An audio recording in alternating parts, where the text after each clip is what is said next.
Oh boy, another big victory where you didn't feel too comfortable about it. You didn't feel like, oh, the Mets were dominating this one. And yes, we were all waiting for more offense to prevail for this Mets team, but thankfully, Brett Bonds Baty goes opposite field. His fourth home run on this homestand powers the Mets to not only a victory, but a series victory. How we doing, everybody? It's your guy Wardy here, and we're back at it with our latest New York Metropolitan postgame show presented by BetUS and SeatGeek, but more on them later here in this one, folks, because we're going to break down everything that transpired in this 1-9 matchup, of course, between the Mets and the Pirates. What worked so well for Kodai Senga and that ghost fork, the bad defensive fundamentals from the Mets and guys, and Francisco Lindor with costly errors, Mark Vientos giving us all the reason to believe that Brett Baty should be more at the hot corner than not, barring changes right now. A lot to get into in this matchup, everybody, but first and foremost, I want to see those W's spam the live show right now, as well in the comments down below. Again, thank you guys kindly for chiming in live on a replay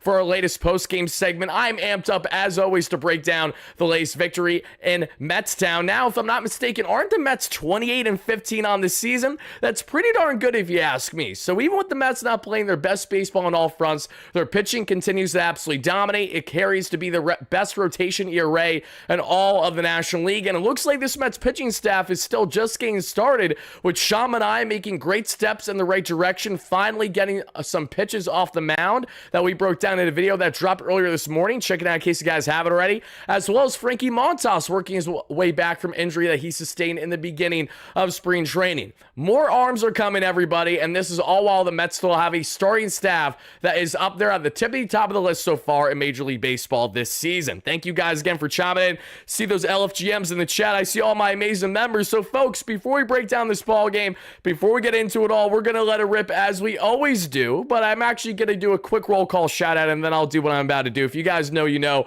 We got Zach Flakerton in here. How you doing? We got Lloyd, great member. Seamus, great member and moderator. We got Juan Diaz, great member and moderator. Andres, how we doing? Camp, how we doing? Gooba, Mike, JR, going up the list here. Bob, how we doing? Luna, William, Paul here, Fast Matt, how we doing? McGill, how we doing? Eric Douglas, great member. Chad O'Neill, great member. Broken Chester, great member. Lewis, great member. Go New York, go New York, go. Shout out to my Knicks fans too. If you are a fan of all things orange and blue, with the exception of the Outers, even though they won the first overall pick, so I'm sure you're happy about that too. We're riding high right now, baby. So how we feeling? I want to see all the hype in the chat to all my Mets fans. G Money, how we doing? Going up the list here. Will, how we doing? Going up here. Caesar, great member. Michael Stroh, great member. Frank V, great member, going up here. Rebellion, how we doing? Hines, how we doing? Omar, how are you, my friend? Eric Douglas, great member. Scott, Leo, great member, going up here. Malone, David, thank you guys. Come one, come alls. We're going to break down the latest victory in Metsland. Again, it wasn't the sexiest win. It wasn't pretty.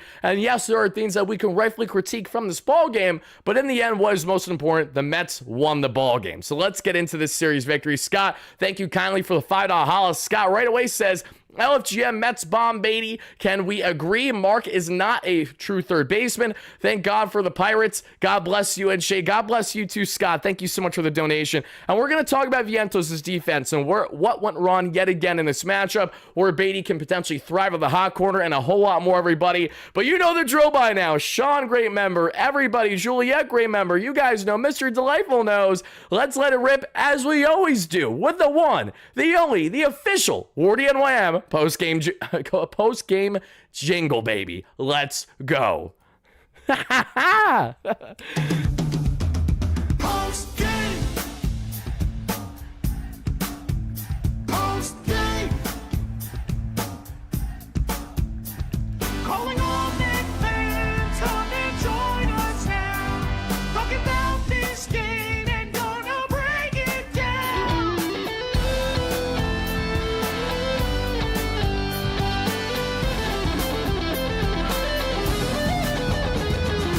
It's Mets post-game. Shout out to my guys, as always, Greg and Jordan, for the amazing post-game jingle. You might love it, you might hate it, you might think it's corny, you might think it's perfect. It is exactly what we need here after a big victory like this one. I understand big might not seem like, okay, Wardy, the Mets won 2-1 today. What are we talking about when we're talking about a big victory? And I understand the critique there, but I also want to emphasize the fact that, one, my camera needs to focus here, so let's see if we could do that. There we go. Perfect. And 2, it's a series victory. And anytime the boys win a series, that's a very important thing, everybody. And you know what's also important? Giving a big shout out to the people that make this happen on a daily basis, which is why we are the #1 here platform for all things Mets on YouTube, at least with the largest following. Thanks to all you amazing Mets fans, not directly affiliated with the team themselves. And it's not only thanks to you guys for the endless support, but it's also our tremendous sponsors that keep things afloat here on the daily. Shout out to SeatGeek as always. Make sure to utilize our promo code WARDY10, link down below. That way you too get 10% off your next ticket purchase for Mets ticketing needs, concert show needs, comedy show needs, you name it. SeatGeek has you covered. And also shout out to our amazing sportsbook here at BetUS. And BetUS, everybody, if you don't know, now you know, BetUS has you covered with all of your sports betting needs, but please make sure you bet responsibly. Should you get involved, that's the most important thing. But head over to betus.com.pa today and utilize our promo code YouTube150. That way YouTube will get a 150% bonus on your first deposit, $125 on your second and your third, up to $2,000 for whatever you guys want to bet on. And we all know the Luis Robert rumors have started over the past 72 hours, and as you guys see right here, with the Mets reportedly pursuing Robert, or Robert I should say, because some of you guys correct me and I apologize for that.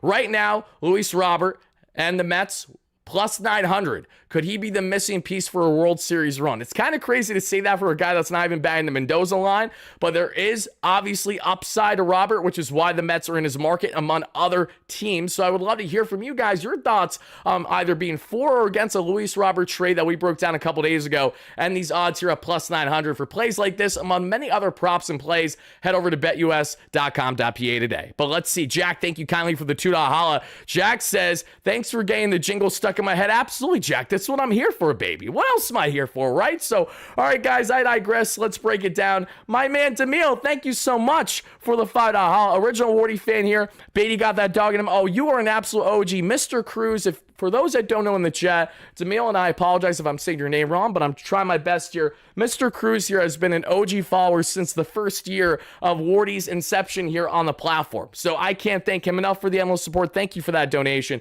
And thank you guys for chiming in. Hitting that like and subscribe button. Let me know all your initial reactions, your biggest takeaway from this 2-1 victory, the pros, the cons, and everything in between. And now, folks, without further ado, let's let it rip. So, in the first inning, everybody, we had Mr. who was towing the mound for the Amazons, Kodai Senga, and that nasty ghost fork facing off against Mitch Keller, the man that, if you guys know, I despise him to say the least. And the reason why I despise him is because he drilled Starling Marte in 2022, and that derailed the Mets towards the end of that season there, and I will never forgive him for it. But Keller's still a rock-solid pitcher, and he had a really good outing against the Mets today, but so did Kodai Senga for the most part, against that being in the Pittsburgh Pirates. In the first inning, we would see Adam Frazier, once a Pittsburgh Pirate, then left. He was on the Orioles, he was on the Royals, I think he was on the Padres too. He was all over the place. And now Frazier is back there with the Buccos, and he strikes out in his first at-bat thanks to the ghost fork.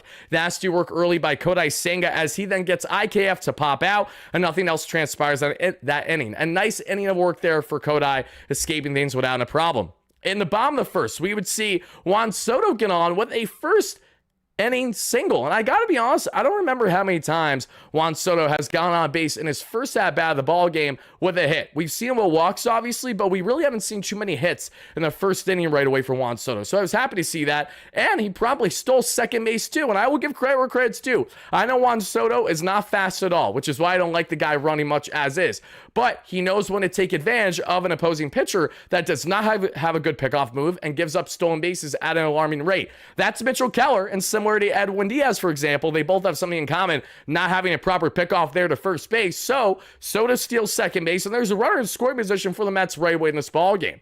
Pete Alonso gets set, and sadly, he strikes out. Then we see Brandon Nimmo with 2 outs. What does Nimmo do with a runner in scoring position? He takes advantage. Major shout out to Brandon Nimmo today, everybody. What a fantastic game he had yet again for the Mets, being productive on the offensive end. This time, ripping one into the opposite field gap. It's a 2-out RBI opposite field double for Brandon Nimmo. That gives the Mets an early 1-0 lead. And Pat W., thank you kindly for the $5 holla in the chat. Pat says, Mets W, defense will was abysmal again. Garrett looking like Mr. Magoo to find the strike zone. Senga was good, but needs to limit base runners. Thank you kindly for that donation, Pat. We're going to talk about it all. I really appreciate that. But guys, I want to shed some light on what was another really rock solid game by Brandon Nimmo today there. So let's go ahead and do exactly that. Brandon Nimmo's final line today was 1 for 4 with the RBI opposite field double with 2 outs, mind you, and that great catch that we saw a little bit later in this ball game in left field. It wasn't as home run robbing as the way he did the night before there, I believe, against Triolo, but this was unbelievably impressive. That would have robbed at least a hit there for the opponent of the batter there of the Pirates. So Brandon Nimmo, everybody, he's still at a 226 average, a 719 OPS. We know he has more work to do offensively. That goes without saying, but it's really encouraging to see him actually drive a baseball into the gap opposite field with runners in scoring position against a rock solid Mitch Keller tonight, right? The Mets did not have much opportunity at all with runners in scoring position in tonight's matchup, but they did go 1 for 3 and did leave a total of 5 on base. So we will take these small victories for what they are. Brandon Nimmo, back-to-back games where he has a big hit as well as what we saw there with a great catch in left field. Brandon Nimmo has really been looking great towards the wall. We know Nimmo has struggled a bit defensively at times when he's driving in at balls, but still, I've been very encouraged with the play we've seen from Brandon Nimmo as of late. He batted 400 in the previous series that the Mets won, and now he's off to a rock-solid start in the first 2 out of a 3-game set against the Pirates. Guys, I would love to hear from all you guys watching live and in the comments down below. How are you guys feeling about Brett Baty's approach not only at the plate, but also his defensive upside that we have seen over the past week plus? I would love to hear it, everybody. D-Rails, I hate Mets fans, yet you're going to chat with 400 Mets fans. I mean, what are we talking about here? Unless you're saying that as a Mets fan, saying I can't stand my own kind, then that's a different discussion, I suppose. But guys, let me know all your thoughts on Brandon Nimmo. What was a quality day at the plate? Well, mind you, not many other guys in this Mets lineup today were really producing all that much offensively. But Nimmo certainly had his little flash, and we will take that for what it is. And as we continue to break down everything here, everybody, Brandon Nimmo gives the Mets that early 1-0 lead that we would see in this first inning. And Brandon Nimmo will then go on to tie Todd Hundley for 15th all-time in New York Metropolitan history with RBIs at 397. Congratulations to Brandon Nimmo with the little personal milestone today as he continues to slowly but surely climb up the Mets leaderboard there in the offensive numbers. In the second inning, we would see Kodai Senga have himself a fantastic help by Brandon Nimmo, as I alluded to, because right away Nimmo makes that gorgeous catch off of Joey Barth that we saw there in left field. Robbo would have otherwise been at least a single, if not a double at minimum for Joey. Then we see right afterwards, Brian Hayes rips a triple.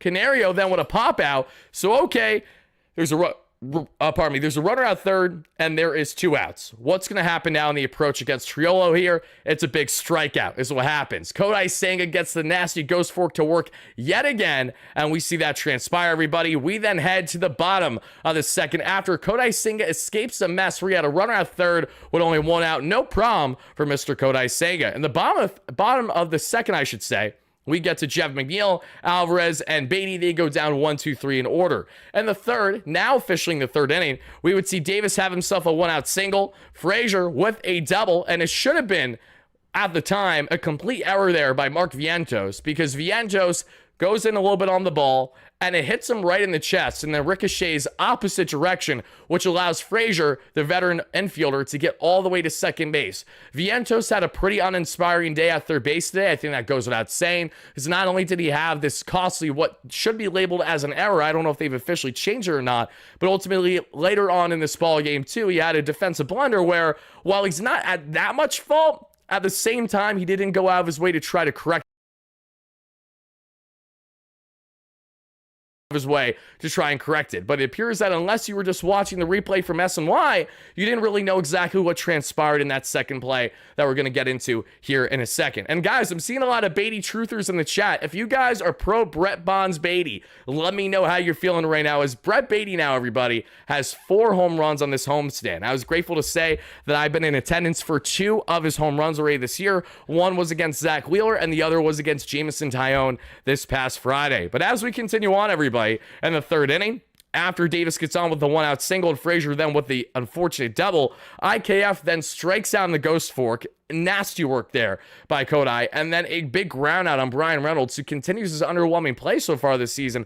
That does it for the inning. Kodai Senga, another inning with runners in scoring position, less than 2 out, and he doesn't break a sweat even for a second. And the bottom that same inning, we would see Juan Soto get on with a 2-out walk. Soto's on for the second time in 3 innings. Alonso strikes out, and unfortunately nothing else happens there in said inning.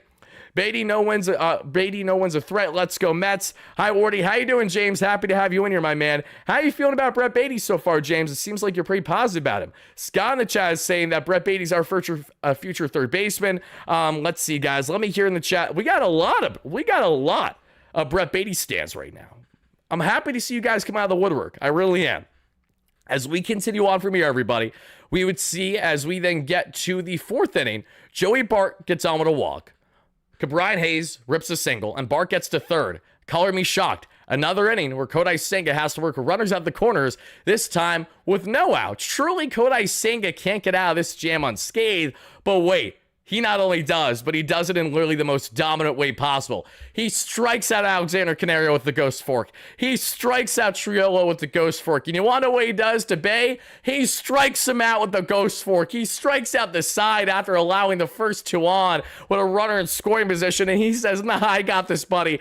Don't worry about it. Just absurd work by Kodai Senga, taking advantage of a depleted lesser Pittsburgh Pirates lineup and absolutely expose him yet again tonight, leading them to their ultimate victory. As we continue on from here, everybody, Vientos would get a single up the middle because, of course, Mark Vientos has a single up the middle or to the right side. It's death, taxes, and Mark Vientos hitting for all fields after maybe not having the most inspiring first at-bat or so of the ball game. In the 5th, we would see Frazier with a 1-out walk, and that was a wild pitch that allowed him to get all the way to second base, unfortunately. IKF grounds out, and Reynolds does nothing. Another clean inning to work there, escaping his own mess, is Kodai Senga. We would see Brett Baty rip his first hit of the day there. In the 5th, he pulls one to right. The Mets don't do anything there, but encouraging to see Brett Baty actually lifting and pulling baseballs. In the 6th inning, we then see Alexander Canario, everybody, with a 2-out single. Canario had multiple hits in this game against his former club there from spring training, and after the Canario 2-out single, Mendoza then has a key mound visit with Senga that I'm feeling really good about. I'm like, oh, I'm loving this. Mendy's going out of his way to chop it up with Senga. They got Hero, his interpreter right there to chop it up and make sure he knows what he's saying. And then right afterwards, Triolo rips a double, and Triolo rips a double because somehow, some way, just as we alluded to a little bit earlier, Mark Vientos allows a ball to get not only past him, but it gets through his webbing. How does this happen? I've never seen this. Very rarely have I seen this. I have seen a baseball go through a mitt before, but it's so few and far in between. It's so bizarre when it does transpire. And the worst part of it all is, one, why was there a gap large enough for that to even happen in Vientos' glove? I don't know how much blame I want to put on him there, as I'm just more curious as to how the hell that happened in the first place. Secondly, if there's any critique that I think you could have made to Mark here, it's not his positioning on the play, because again, his glove was right there. That should have been a ground out, but instead it's a double because it gets through the glove, and then Vientos decides to stay with the glove for the remainder of the ball game. That's what I'm saying to myself. What are we doing? I don't get it. Maybe the wet ball was a factor. That's a fair point, D-Mac, because it was a cold, rainy game there, humid game to a degree at Citi Field. So maybe that was enough of a factor to really dictate the ball slipping through the way that it did. But it was just bizarre. And unfortunately, again, Vientos didn't do himself any favors because he didn't switch his glove after, which you'd imagine that he'd be doing if he realized that the ball went straight through the webbing. Now I'm left wondering, did Vientos ever realize that it went through the webbing or not, or did he maybe think he just missed it? Because I'm sure he probably watched a replay in between innings after he went back to the dugout on the iPad that would show you that it went straight through the webbing. So maybe he didn't initially know, and then he did it afterwards, but I found that absolutely bizarre. You know, he did not get any favors whatsoever the hot quarter today. Not only did Vientos not play good defense today, but he also had nothing going his way either. So just a net negative defensively for Mark today, which doesn't do him any favors on trying to give him consistent reps at third base. I understand that, but at the same time, I also understand wanting him to a degree to still play at third base to work on his defense more. The problem is you can't have it factor in so much that's potentially dictating a win or loss for the Mets. And that is where we're kind of reaching right now. Same thing with Lindor's costly errors that continue to just absolutely boggle me. Like, how the hell does this happen? Yet it continues to happen somehow. Brett Baty's look great defensively at second base and third base. I think we all know that. Patrick sent Wardy another $5 for being oblivious. Let's see here. If this Pirates team wasn't so terrible, the Mets would have won this game. Patrick, thank you so much for the donation. I appreciate that. And here's the thing. If they did, in fact, play a better game than what they did, they would have won. But here's the thing. The Mets have also lost games this year that they should have won where they just shot themselves in the foot.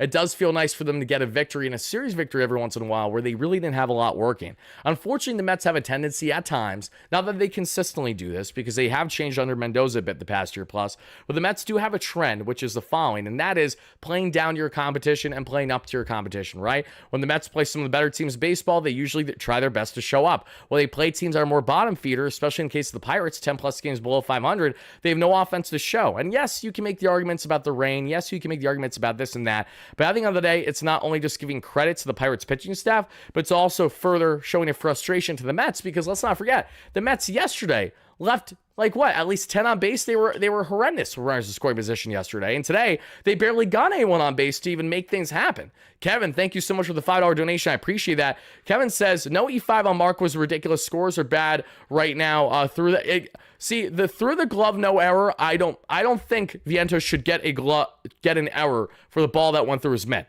I think Vientos should get an error for the double that Adam Frazier got that we saw in the beginning of this ball game after it hit Mark in the chest. Am I wrong for saying that?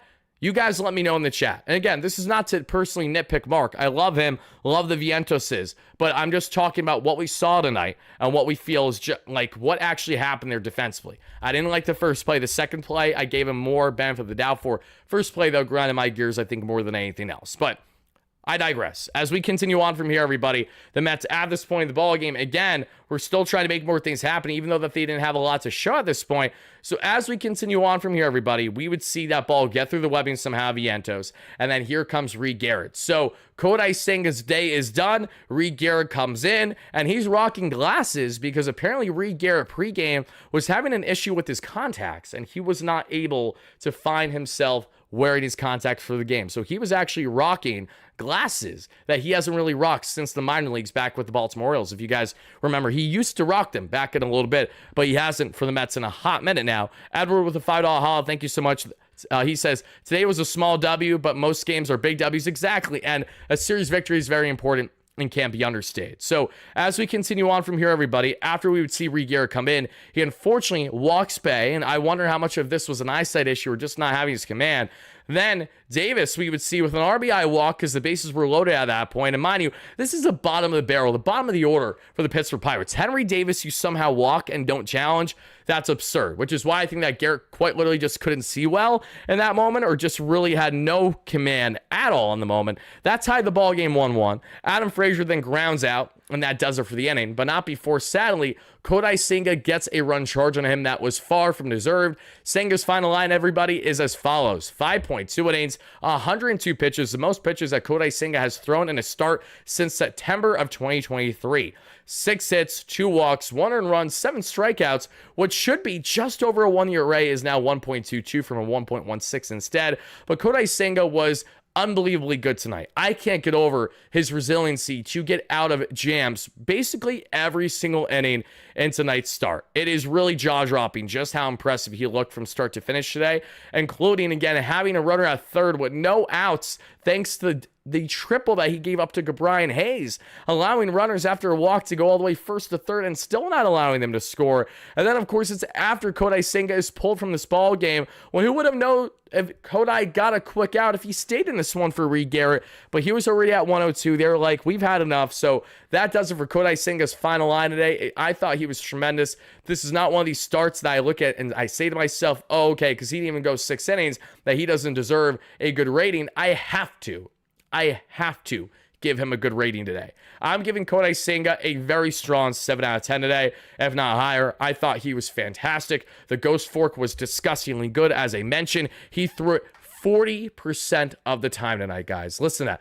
40% of the time is how much Kodai Senga threw that darn pitch. And the whiff rate was through the roof. He equaled right around a 40% whiff rate against both right-handers and left-handed batters in this matchup. And not only did he have the forkball utilized most at 40% in the arsenal, but he had his four-seam fastball at 27%, topping out 98 and sitting right around 95. The cutter at 21%, he topped out 93, which I like tonight, and averaged right around 90. The sinker, he threw 5 times, topped out 90, sat 89. The slider, he was at 3 and topped out 86 and sat 84. Sweeper, he threw twice, and he was at 82 and sat 82. Curveball, he threw twice and was right around 67 miles per hour. Everybody watching live on a replay, I have a big question for you. How would you grade Kodai Senga's final line today on a scale of 1 to 10? Because like I said, I'm giving Kodai an easy 7 out of 10 today. A shame that he couldn't get the full 6 innings in this one. But this was, in my opinion, I'm going to go out and say it.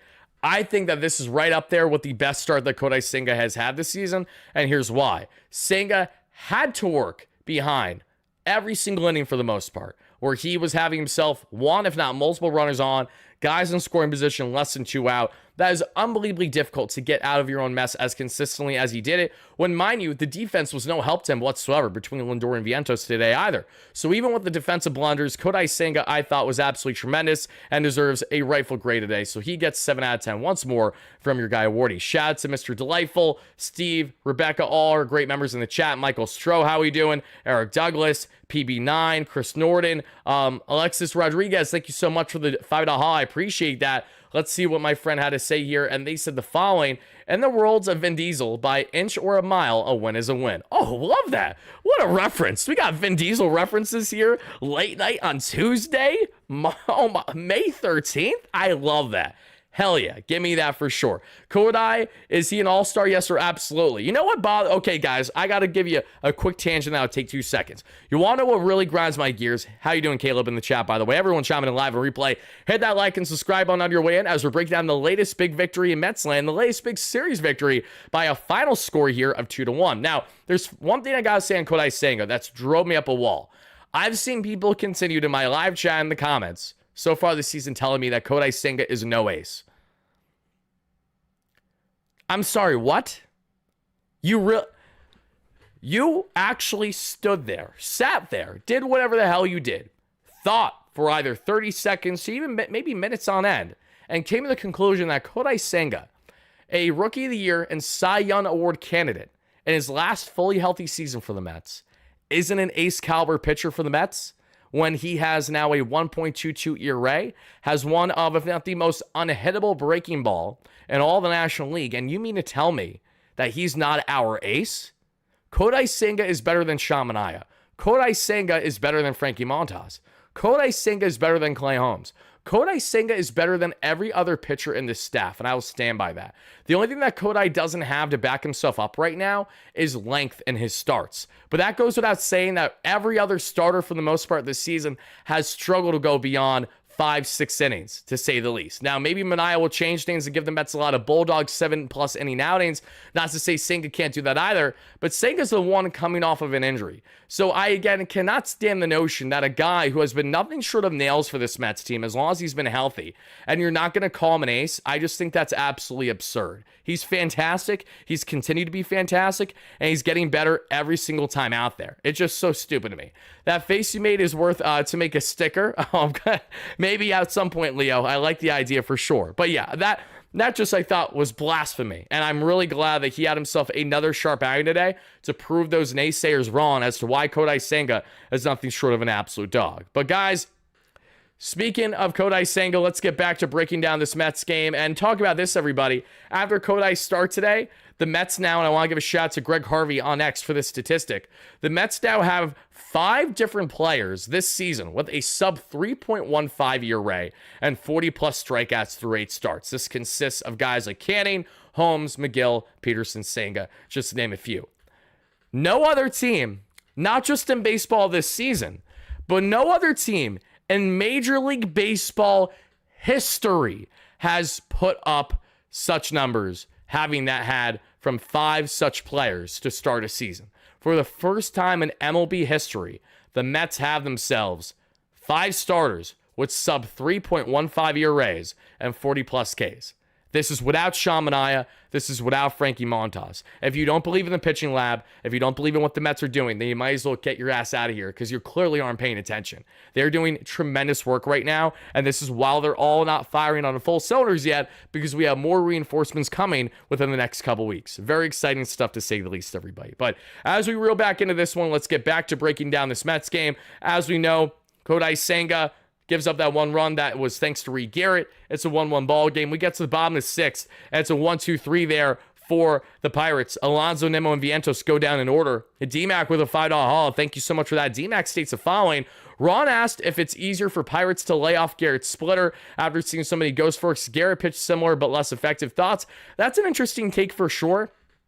And I can see where that philosophy is coming from a bit because the ghost fork was utilized a boatload. Kodai threw the ghost fork more than any other previous start this season at 40%, right? So they knew after getting that fastball up that they were going to be getting that ghost fork the second or third pitch coming, and they weren't already out, and these Pirates batters. So I can see how there is similarity from Kodai to Reed and where they were maybe able to sit on it a little bit because Reed Garrett's good. He's just not as good as Kodai Senga. So if you have a lesser version of what was a similar pitcher on the mound, I can see them kind of pouncing the way that they did, taking their pitches. But I think it had more to do with Reed coming in and just not having maybe the comfortability with his eyesight. The weather coming in again with a jam because you have a guy on at least, because of course he does. Reed just didn't have the comfortability with his command the first couple batters he faced, but thankfully he was fine thereafter. And speaking of this Mets bullpen, let's talk about a bright spot, right? Because in the seventh inning, Max Kranick comes in, and Max Kranick has a much needed big outing today. Kranick goes 1-2-3 with a strikeout, I believe on Triolo, on what was five. It was Triolo or Joey Bart, one of the two, on 5 pitches, and that made it a total of an 8-pitch inning for Mr. Max Kranick, who got quick outs in the first 3 pitches that he threw. He got 2 quick outs on 3 pitches, and then a 5-pitch at bat for the final batter that he saw led to a strikeout. Max Kranick looked much better today, which we love. He's always had the stuff. We know that with Kranick. It's just more so about location. But Max today had the slider working, sitting right around 91, and the four seam sitting around 96, 97. Max Kranick is now down to a 3.65 ERA on the season, while Reed Garrett is at a 1.06. As we continue on from there, everybody, Brett Baty. What does Brett Baty do? Brett Baty steps up when no one asked, but man, oh man, did we need it. Talk about another day for Brett the Hitman Baty, because while Brandon Nimmo was certainly impressive with another strong day, both defensively and offensively, especially 2 out runners scoring position hitting, there's one man that trumps all when it comes to the offensive production this outing, and it goes without saying, it's going to be Brett Bonds Baty. Another big game for Brett Baty. Can't get over what he was able to do for this Mets team, and now Brett Baty is finding himself in territory where he continues to force Carlos Mendoza's hand. A great problem to have that you're the New York Mets. And this is what we talked about, guys, over the past number of days since Jesse Winker went down with the oblique injury, that we knew that in the case of Brett Baty, that he was really going to have a great opportunity to thrive here and run away with something, because he's not being kicked out of the lineup in the immediate future by any stretch. Baty's now going to have multiple weeks on end to get consistent playing time at third, at second, at DH, late game replacement, pinch runner, you name it. Various situations and various lineup configurations of what Brett Baty can now be a part of, and Carlos Mendoza can be happy about. And after seeing Vientos' continued struggles today, I can almost guarantee you that Brett Baty will be playing third base tomorrow. Acuna will be back at second, and then it will be either Vientos at DH or Vientos will be coming off the bench. You can honestly just bookmark this now, because I'm pretty much that confident in it happening at minimum right now. So Brett Baty, loving what I'm seeing from him. The defense has been electric. The offense has been most impressive. Another opposite field home run. That, again, you guys just see how he drives it with power and authority. Down and away, not a problem to get out of the ballpark. It wasn't a cheap home run either. Brett Baty not only has 4 home runs on this homestand, but listen to this, everybody. Brett Baty now has a whopping 5 home run at his last 19 at-bats. Like, are you kidding me? Like, are you actually kidding me? Also, speaking of are you kidding me, separately, Javi Baez had a big 3-run home run earlier today, and it looks like he just had another massive hit there for the Detroit Tigers. And we actually just did a video on Javi Baez on the platform a couple days ago on WardyNYM. For any of my fans here that are interested in MLB-wide content separate from just the Mets, check out WardyNYM. We have over 1,000 subscribers there. We did a video on Baez last week. That's at over 15,000 views. Give it a watch should you guys have interest. But getting back into this one, Baez walked off the... Okay, that makes sense. Baez walked off the Tigers. Wow. Oh my God, he walked them off with another bomb. Are you kidding me? Holy shit, Javi Baez had a 2-home run game today for the Tigers. Sorry to get on a tangent, guys. I just find it interesting because Javi Baez is doing this for the first time since 2021 with the Mets. He hasn't performed nearly to this caliber offensively in 3+ years right now, and he's just balling the hell out. Like, again, nothing slumped over the past 2.5, 3 years. Insane. Tigers are rolling right now. Good for them. Brett Baty, though, everybody. Brett Bonds Baty with 5 home runs in his past 19 at-bats. What an absolute stud he is. Really, really happy with his performance. And, guys, if Baty can continue this, we have something special now. Finally. He's at a 239 average, but almost an 800 OPS. Guys, Brett Baty has almost an 800 OPS. Don't you want to pinch yourself? No, you're not dreaming. It's a reality. Brett Baty almost has an 800 OPS. I just want to reaffirm that and make sure you guys heard me all the way in the back. If you guys are watching this in class or however you're consuming the content, maybe you're at your cubicle at work and you're making sure the volume's low. I got to reiterate, Brett Baty is so close to an 800 OPS, it's not even funny. So yeah, I'm very happy with Brett the Hitman and what he's doing right now. I look forward to seeing him do more of that, hopefully. PB9, thank you for the kind words regarding the Wardy MLB. Too. I really appreciate that. One final thing, everybody, before we break down more about this ball game. We're back on audio, everybody. Everywhere that you get your audio podcasts, whether it's Spotify, whether it's Apple, whether it is all the other services that you could think of, we're on there. And we came out with our first post-game live show on audio last night, like I promised you guys, and we're going to have audio out for the most part every game for the remainder of the season, just like what we did in parts last year. We just didn't get a chance to do it consistently enough. Now we're doing it consistently again. So if you guys want to listen to Wardy on your commute home from work, whatever the case may be, maybe on your way to work or something along those lines, you guys can certainly do so if you don't want to consume the video content every single time that you tune in. So just be on the lookout. It's linked down below in the description from our previous audio from this past night, but I'll have it live updated for you guys late tonight here or probably early AM at absolute latest. So be on the lookout for that.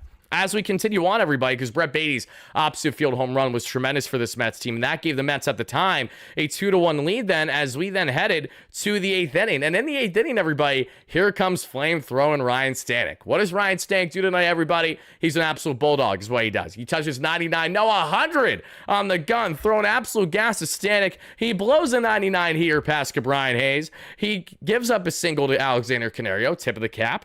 And then we see Triolo strike out on 100-mile-per-hour gas. And then we see McCutchen pop up after getting 99.6. I mean, what else are you going to do? A disgustingly good ending of work there for Ryan Stanek, who has now dropped his season ERA to 3.24. So I think it's about time that you serve everyone some loaves of bread there in the clubhouse. If you know, Ryan Stanek's wifey has been doing that going back to the spring training for the team. So after a good Stanek outing, I feel like we need some new bread there in the clubhouse. All jokes aside, everybody, we then get to the 9th inning. We're in the 9th inning. We would see Edwin Diaz come in, and Edwin Diaz gives up a 1-out 4-pitch walk to Adam Frazier. Frustrating, but it is what it is. And because Frazier knows it's Edwin Diaz on the mound, a man that doesn't have a great pickoff move, and a man that obviously is not going to be able to rather prevent something from happening at second base, Frazier promptly steals second base right away. IKF then reaches base on what was a wild throw by Lindor,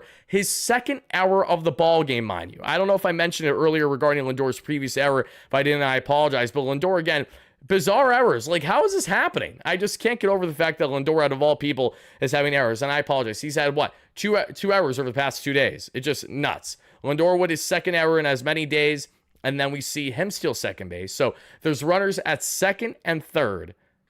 How are we going to get out of this jam? What are we going to make happen less than 2 out?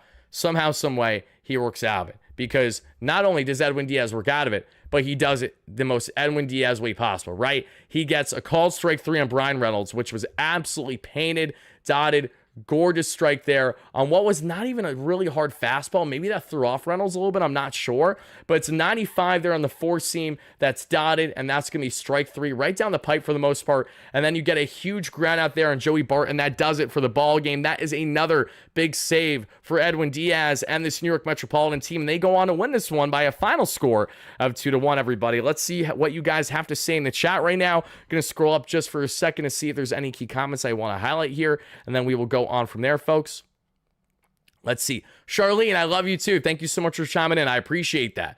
Bullpen is so important. The bullpen was a nail tonight. The bullpen was tremendous for the Mets, as a matter of fact. Mets total pitching today, 9 innings, 7 hits allowed, 1 earned run, 5 walks, and 11 strikeouts. The Pirates pitching wasn't terrible either. 8 innings, 5 hits, 2 earned runs, 2 walks, 8 strikeouts, and that 1 home run allowed was a difference maker in Brett Bond's Baty. The Mets had an expected batting average of 230 to the Pirates 219, with the Mets being out hit by the Pirates actually 7-5 in said matchup. Let's see. After the inning, the glove was tightened and fixed. Dave, thank you for telling me that. I really appreciate that because I didn't know that previously. So if that is in fact true, Dave, then I want you all to disregard what I was saying earlier about Mark not getting the glove fixed. If that's the case, then he did his thing. He figured out, okay, I don't know why there was that much of a gap there in the glove, but let's get that tightened up and then we're good to go. So, Dave, that's true. Again, thank you for the clarification. I actually really appreciate that. And I feel better about Mark when it comes to that, at least. I'll let it go, but that kid doesn't belong anywhere near the infield or outfield. Nikos, I'm getting the idea that you don't love Mark Vientos at the hot corner. Here's what I can tell you, because Vientos will still be getting hot corner reps regardless on how much you guys love it or dislike it. It's going to happen because until the Mets make a firm decision on what they want Mark Vientos to be in the organization going forward, they need to make sure that they maximize his ability and his defensive upside. And it's not Mark's fault if he, say, lacks defensive upside if he gets the continued lack of defensive playing time. It's harder to get in a groove defensively when you're bouncing between third base and DH fairly often. But at the same time, it's a results-oriented business. If you're the Mets, you want to make sure that you're not putting yourself too much in harm's way with a lack of defensive upside at the hot corner and Vientos the way that we've seen the past couple of weeks now, especially. So what do you do here? I think you do what you did yesterday. You put Mark back at DH, see how he fares if he's going to be in the lineup tomorrow. Put Baty back at third base, put Acuna back at second base, and either have McNeil starting in left or center field or have McNeil come off the bench. Either way, I think that is the route to go if you're the Mets in this situation. And we'll see how much that is going to work out for this team or not.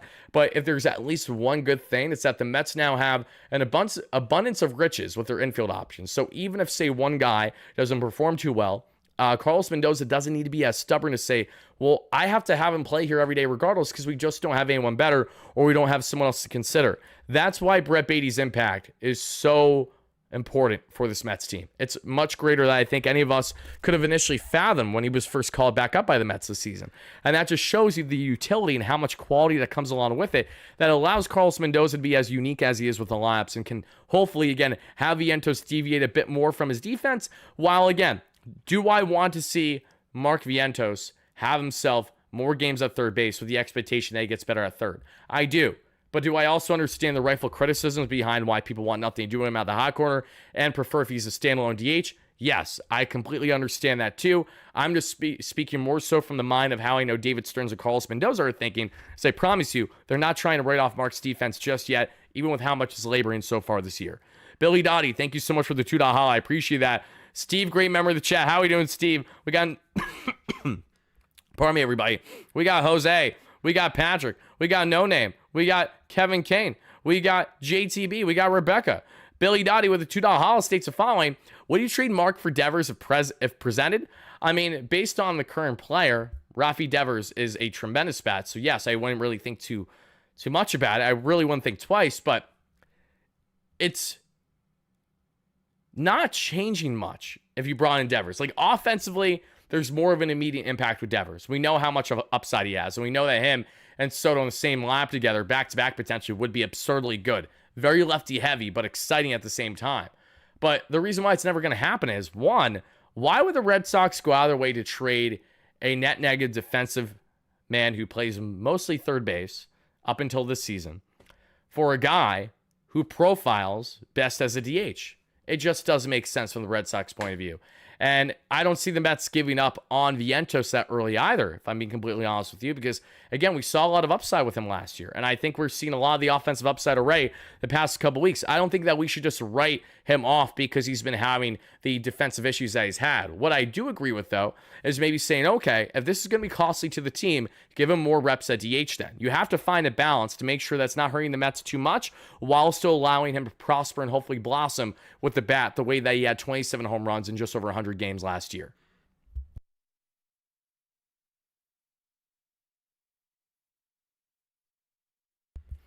How do you guys feel from the topic that we're currently breaking down in the chat? Let me know. And to all of our replay replay viewers, please let us know in the comments down below your big takeaways. If you watch the update on Siri, he's probably back soon. Yes, Siri is going to be back sooner than later. That is correct. Both he and Sham and I are taking great steps in the right direction that we broke down earlier in the AM for you guys to check out. Tomorrow's video that we're going to have dropping is a lot more on the prospect front. We talk more on guys like Noel McLean and others, and I'll leave it at that because I don't want to spoil too much, but it is going to be with special guests that you guys have seen on the platform so far this season. So be on the lookout. That video should be dropping tomorrow right around 10 a.m. sharp, barring changes. But as we continue on from here, everybody, I'm now going to actually cut things off for people on replay, but before I do, I will relay one final thing, and then we're going to just open this up to a larger Q&A segment for all my amazing Mets fans watching this live right now. And again, thank you guys so much for being in here, but let me pull up something that I meant to pull up earlier for each and every one of you, and it's important because I know a lot of you guys are excited about this, and I really appreciate you guys with the endless support here. So, as many of you guys can see, we have Wardy Day. In case you guys don't know Wardy Day, it is our first official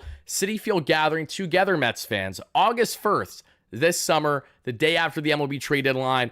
I will be there in attendance, hanging out with all you amazing Mets fans there in our own dedicated section and in the top left field lounge there that is solely for us. And because it's solely for us, you guys are getting perks. You're getting pregame on-field access with your guy Wardy for a group photo at minimum. We're also giving you guys an $18 ticket voucher, among other things. So we're going to have an absolute blast, yelling our head off on what's hopefully going to be a jam-packed big game there, a fireworks night as well there at Citi Field. So I simply cannot wait to make it happen and interact with so many of you guys. And many of you guys have already went out your way to purchase tickets. So thank you so much to everyone that's already planning on attending. Well, if you guys do have interest in attending Wardy Day, our first official event at Citi Field, where we're going to be having a blast the entire day at the ballpark there, everybody. And we will be doing a live show more than likely from the ballpark itself, where you guys can chime in the show with me and we all kind of react together in a group setting. If you guys want to take part in something like that, click the link down below the description of this live show where it says Wardy Day tickets here. Check them out should you guys have interest. If not, no worries at all. But this is just the first of many things we're going to be doing at Citi Field this season. We also may have things happening event-wise before this as well, separate, that we're going to be doing with our awesome friends at Tri-State Cadillac. So be on the lookout for further announcements from your guy Wardy on the community tab and on the platforms. But we're very excited. Our first official hangout together at Citi Field, everybody. Can't thank my friends at the Mets enough for helping make this happen, and can't thank you guys enough for being so amazing as supporters that we've now reached the point that we can do amazing things like this there at the ballpark. So that is what I will leave you with for all of our amazing Mets fans that are watching this live on a replay. For our live viewers, we're going to continue on the live show now for the next 15 to 20 minutes. And for everyone watching on replay, going to cut things off now. So please let me know all your big takeaways in the comments down below, your thoughts on the latest series victory for the Amazons. And I will see you all tomorrow for another video and another post-game show. Let's go Mets, baby. Peace out.